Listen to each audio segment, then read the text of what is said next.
Esteemed victims, survivors, and your families, mothers of Srebrenica and other victims associations, excellencies, ladies and gentlemen.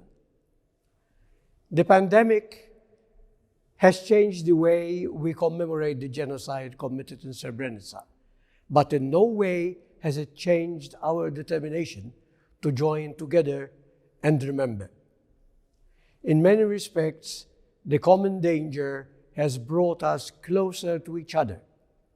I, for one, have been amazed by the resurgence of solidarity in various communities organizing their resistance against the pandemic. At the same time, we are also experiencing a revival of demons of science denial all over the world, seen in negating the existence of the virus itself or opposing vaccination campaigns. Let this serve as a cautionary tale of how important the fight for truth really is. And you, the victims, know better than most that this fight is crucial. Many of you have experienced firsthand the frustration of seeing our human susceptibility to manipulation mercilessly exploited by people who seek to deny the truth to achieve their political goals. Sadly, for more than 2 decades now, denying the genocide in Srebrenica has been a go-to tool for making sure that the people of this country are kept divided between us and them. This is precisely the division that has brought so much suffering to so many lives on top of the heinous events that took place 26 years ago. Just as the denial of science may be described as audacious, to say the least, the denial of crimes still shocks me to my core. It is a repudiation of the lived experiences of the victims as well as the facts repeatedly established by the international tribunals. In my view, those facts come as close to the notion of a state of science as is humanly possible. They have been painstakingly investigated, rigorously tested, and confirmed in numerous proceedings, and they will stand the test of time. Indeed, no other conflict in recent history has been better documented than the tearing apart of Yugoslavia. This record is based on the stories told by thousands of courageous survivors and other witnesses. No corners have been cut in making sure that every finding is supported by credible evidence. To the contrary, each one of them has been entered beyond a reasonable doubt by experienced jurists from all over the world.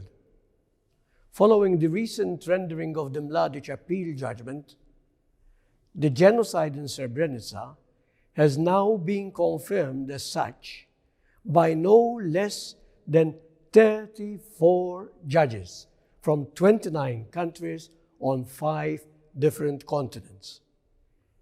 It is an unequivocal conclusion entered in 12 meticulously detailed judgments and additionally recognized by the International Court of Justice. I will speak frankly against this background. It becomes patently obvious just how dishonest, how sinister, and even how obscene the continued undermining of the painful truth really is. It is nothing less than a senseless and a cruel form of science denial.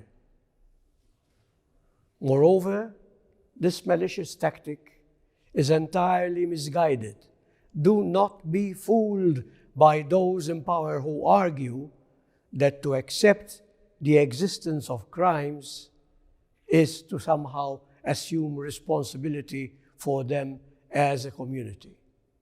The responsibility for the horrors of July 1995 does not extend to any community, ethnicity, or nation. Instead, it lies squarely on the shoulders of the perpetrators and those who instigated and led them.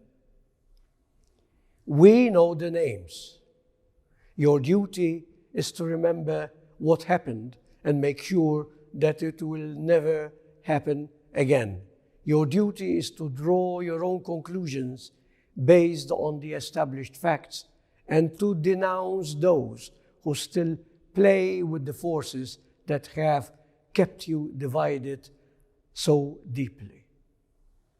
While the delivery of the Mladic appeal judgment last month marks the conclusion of the mechanism's substantive cases relating to the Srebrenica genocide, please rest assured that we will keep giving our best to ensure that the truth of what happened in July 1995 remains alive. This is an essential part of the legacy of the ICTY and the mechanism, and a task that we all share, a task we owe to the thousands of souls taken from you so prematurely and so unjustly. Let me close by paying my deepest respects to all the victims of the genocide committed in Srebrenica in July 1995, including those finally being laid to rest today. You are always in my thoughts. Thank you for your attention.